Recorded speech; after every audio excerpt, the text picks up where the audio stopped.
లేదా పవన్ కళ్యాణ్ గారు కానీ అసలు ఈ రాష్ట్రానికి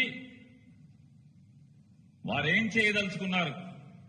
వాళ్ళ ముగ్గురు యొక్క అవకాశవాద కూటమికి ఓటేస్తే అసలు ప్రజలు ఎందుకు ఓటేయాలి? ఓటేస్తే వారేం చేస్తారు వారి ముగ్గురు కలిసి రాష్ట్రానికి?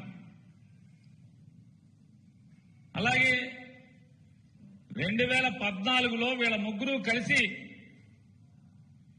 పవన్ కళ్యాణ్ గారు కూడా చెప్పారు, వెంకన్న బాలాజీ, తిరుపతి బాలాజీ ఆశీస్సులతో మా కలయిక గొప్ప కలయిక అయింది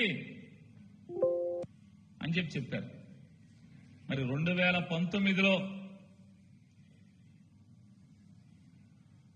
ఈ పాచిపోయిన లడ్లు ఇవాళ చిరకలూరుపేట సభకి ఎలా తాజా లడ్లుగా మారినాయో